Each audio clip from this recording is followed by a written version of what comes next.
विवाह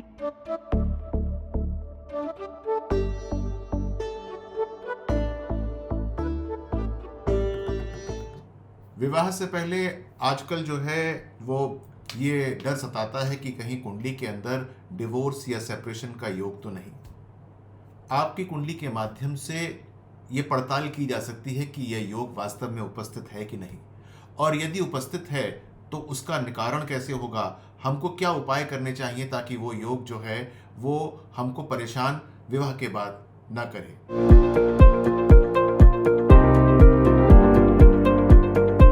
नमस्कार, मैं हूं डॉक्टर विनय बजरंगी और आज मैं वो बताऊंगा कि किन किन कारणों से डिवोर्स होता है और क्या वो हम कुंडली के माध्यम से देख भी सकते हैं कि नहीं।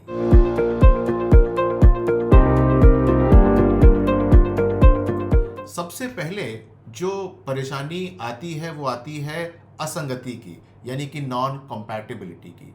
हो सकता है कि जिनके बीच में विवाह हुआ हो उनके आपस में कोई मेलजोल ना हो, कंपैटिबिलिटी ना हो, जिसके कारण से परेशानी उत्पन्न हो रही हो।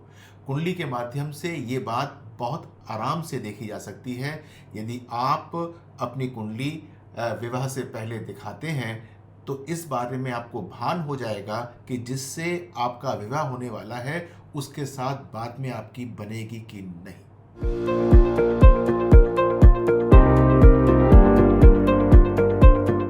विवाह में विश्वासघात ये बहुत बड़ा मुद्दा है। यदि एक पार्टनर दूसरे पार्टनर के साथ विश्वासघात करे या करना आरंभ कर दे तो फिर वो विवाह चल नहीं सकता।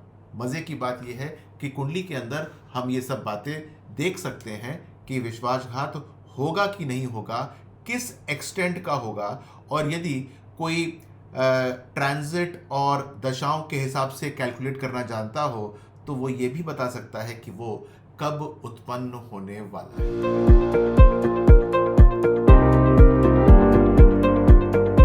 भारत के अंदर विवाह होता है तो एक कुप्रथा है दहेज की।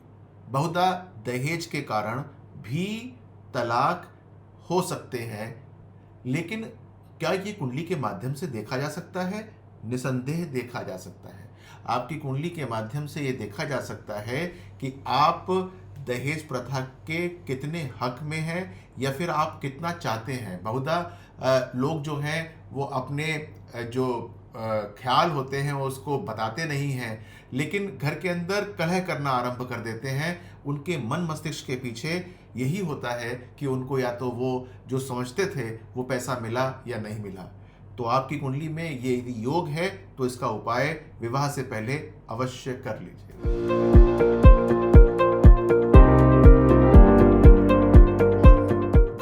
हिंसा, इसके शिकार तो बहुत सारे लोग रहते हैं, लेकिन इसकी अभिव्यक्ति नहीं कर पाते। बहुधा जब तलाक हो जाता है या फिर अलग अलग रहना शुरू कर देते हैं तब समझ में आता है कि यहाँ पर जो है वो हिंसा थी या परेशानी की बात थी।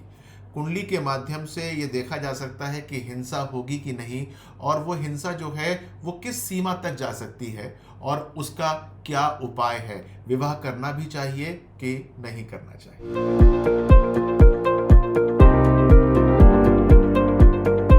इसके बाद जो कारण आता है वो आता है मानसिक स्वास्थ्य का।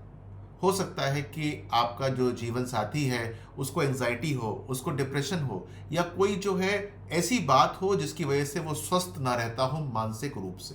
तो ये सब बातें जो हैं वो कुंडली के माध्यम से देखी जा सकती हैं और इसका उपाय जो है वो किया जा सकता है। बहुधा ऐसा भी होता है कि उपाय नहीं हो सकता जिसके कारण से विवाह नहीं करना चाहिए।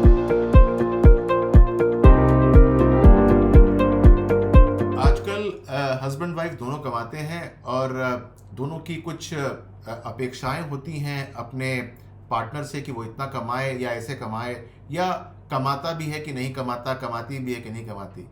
वित्तीय समस्याएं भी होती हैं जिसके कारण से विवाह में विच्छेद या डिवोर्स हो सकता है। तो इसको सबसे पहले समझना चाहिए। हो सकता है कि ये एक ऐसी परेशानी हो जो कि आपको बिफोर हैंड इसके बारे में पता होना चाहिए।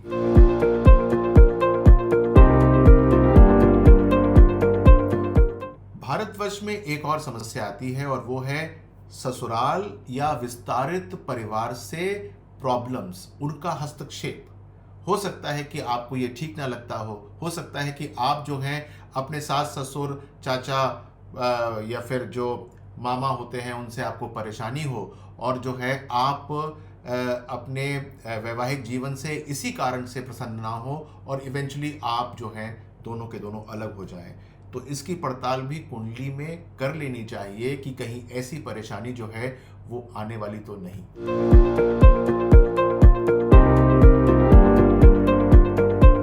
बहुधा होता ये है कि करियर और शिक्षा, ये दोनों के दोनों जो हैं परेशानी का कारण बन जाते हैं। हो सकता है कि एक व्यक्ति को लगे कि उसको इतना शिक्षित होना चाहिए या ये करियर प्राप्त करना चाहिए, और उस करियर को प्राप्त करने में या शिक्षा को प्राप्त करने के लिए वो अपने स्पाउस के साथ उस प्रकार का समय नहीं दे पा रहा जो उसको देना चाहिए। तो ऐसे में जो है वो आपस में मनभेद हो जाते हैं और दोनों के दोनों अलग हो सकते हैं। कुंडली के माध्यम से इसके बारे में अच्छी खासी जानकारी प्राप्त हो सकती है।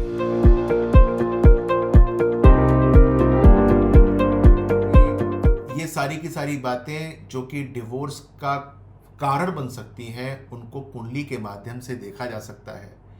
मैं आपसे अनुरोध करता हूं कि विवाह में बंधने से पहले इन सब चीज़ों की पड़ताल कर लीजिए। और एक बात और बताना चाहता हूं कि यदि कोई समस्या है तो उस समस्या का निदान भी कुंडली के अंदर छुपा है।